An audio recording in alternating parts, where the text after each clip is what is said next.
Olá, irmãos, a graça e a paz do nosso Senhor Jesus Cristo. Hoje não vou falar sobre sinais de Apocalipse, mas vou falar de algo assim muito interessante, né? Uma notícia muito recente que vem de Israel, que assim, eu costumo dizer que a arqueologia nos dá uma visão clara da Bíblia Sagrada.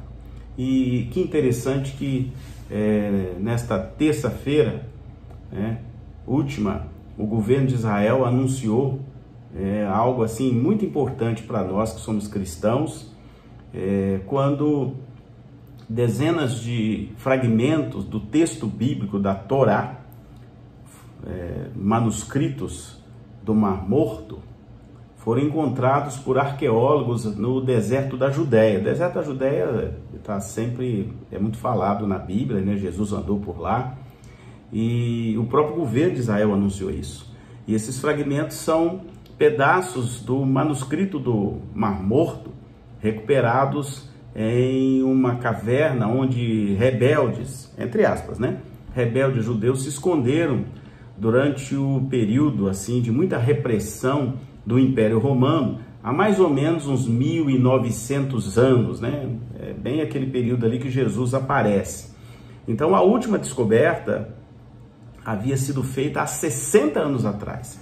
Então veja a importância disso, Os pedaços de pergaminho estão escritos em grego, que era uma língua um pouco corrente naquela época, e estão contendo nesses pergaminhos, nesses fragmentos, versículos dos livros dos profetas Zacarias e profeta Naum, Então os arqueólogos vêm há algum tempo trabalhando nas cavernas e nas falésias do deserto da Judéia, desde por volta de 2017, como parte de uma operação nacional que o próprio governo de Israel está patrocinando, visando exatamente impedir saques de antiguidades e de peças raras, inclusive bíblicas, que poderiam se perder, serem saqueadas por outras pessoas. Então, além disso, essas equipes encontraram o esqueleto de uma criança de mais ou menos 6.000 anos atrás. Encontraram também no deserto da Judéia, olha que interessante, moedas raras e uma cesta completa com mantimentos que pode ser aí a mais velha do mundo, que pode ter aí, segundo os primeiros cálculos, 10.500 anos. Pensa! Deserto da Judéia já era habitado 10.500 anos atrás. Então, descobertos aí há 70 anos, nas famosas cavernas ao redor de Qumran, os manuscritos do Mar Morto, que é o nome que foi dado a eles, estão entre os achados mais significativos da arqueologia bíblica, contendo as versões mais antigas da Bíblia hebraica, a Torá, e outros textos judaicos que datam ali da época de Jesus. Interessante isso, A maioria dos rolos é mantida no Santuário do Livro, que é parte do famoso Museu de Israel, que fica sediado lá em Jerusalém, e que inclusive é aberto ao público para visitação. Os últimos fragmentos de pergaminho foram encontrados na chamada Caverna do Horror, que fica a cerca de 80 metros, abaixo do topo de um penhasco que existe lá no deserto da Judéia, cujo único acesso, presta bem atenção nisso, é feito por meio de rapel.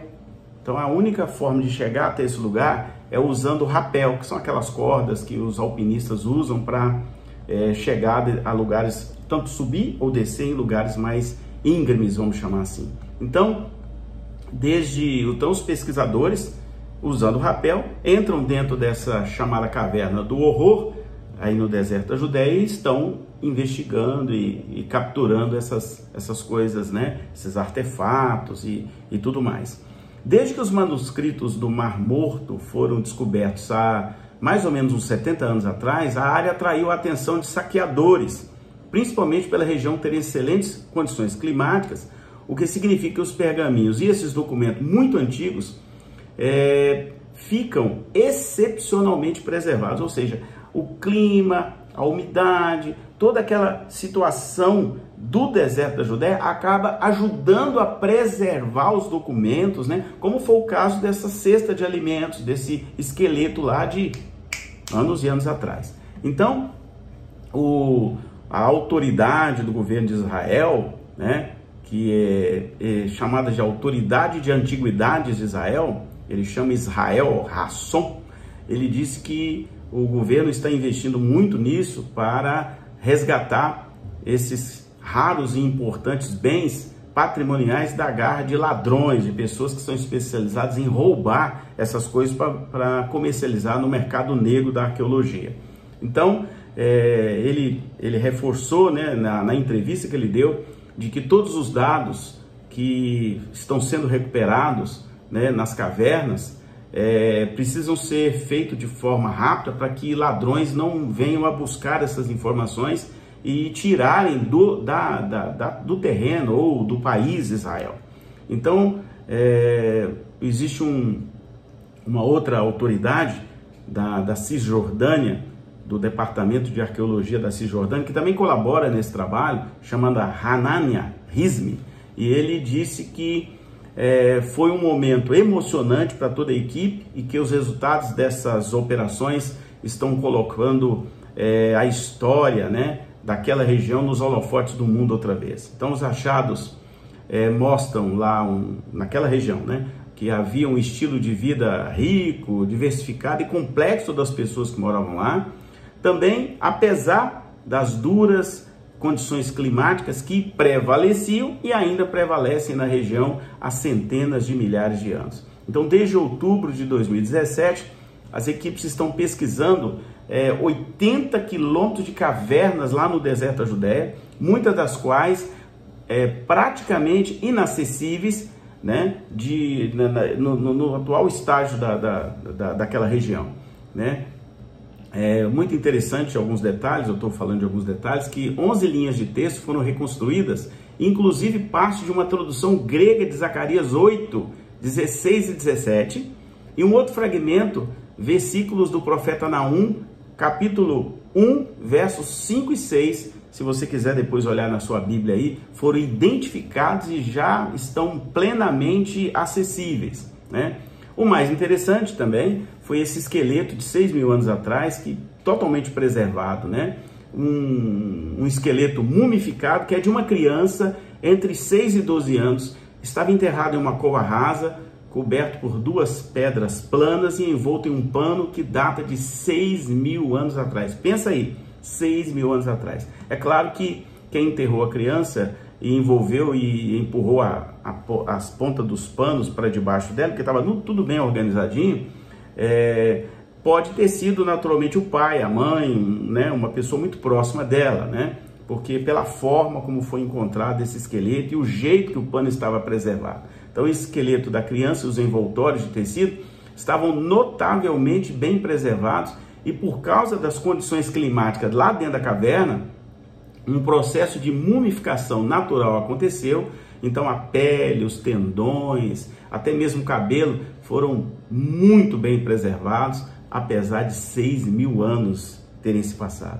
Então, é interessante que aquela região tem séculos lá de clima quente e seco, e segundo os arqueólogos é uma grande cesta com capacidade para 90 a 100 litros e também feita de material vegetal, né, que pode fornecer e forneceu aos arqueólogos e aos estudiosos uma visão sobre como os produtos eram armazenados cerca de 1000 anos antes da invenção da cerâmica, segundo os arqueólogos. Então, além do corpo, além dos manuscritos, também foi encontrada essa cesta aí de 10.000 anos atrás, né, com alimentos preservados. A cesta está preservada, e isso foi uma descoberta assim muito interessante, que aconteceu lá no deserto da Judéia. Mas a parte mais importante de tudo isso foi, mais uma vez, a Bíblia sendo demonstrada arqueologicamente falando, de que ela é real, é verdadeira, que os escritos são reais, são verdadeiros, né? E que além das descobertas dos manuscritos lá nas cavernas de Qumran, mais uma caverna, né, deixa claro, de maneira bem clara, que a Bíblia, né, era um instrumento, era uma bênção para aquele povo judeu, e eles realmente tinham a Bíblia como regra de fé e prática, né? Eles liam a Bíblia e tudo mais. Amém? Hoje é um vídeo rápido, eu fiquei muito feliz de ver essa matéria, fiquei muito feliz de ler o que eu li, e eu não poderia deixar de trazer ao canal essa confirmação arqueológica da Bíblia Sagrada, que é a nossa única regra de fé e prática. Que Deus te abençoe, né? Excelente dia, e continue ligado no canal, né? Tem muita informação aqui na playlist Ensino Bíblico, na playlist Sinais de Apocalipse, e nós fazemos tudo isso para te abençoar. Que você seja ricamente abençoado. Compartilhe o canal, né? Se você assistir algo aqui que você acha que outra pessoa deve partilhar, deve conhecer, compartilhe, né? Mande o link. E também estamos, de vez em quando aqui eu coloco as participações minhas na Manhã Fire do Clubhouse, e aí fica só o áudio, mas também são áudios que podem te abençoar, abençoar a sua casa, abençoar a sua família, abençoar a sua vida. E também do mesmo modo, se você acha que esse áudio vai abençoar alguém que você acha que precisa receber o áudio, né? Compartilhe o link, mande para ele, e que o áudio possa abençoar essa pessoa também, em nome de Jesus. Amém? Que Deus te abençoe.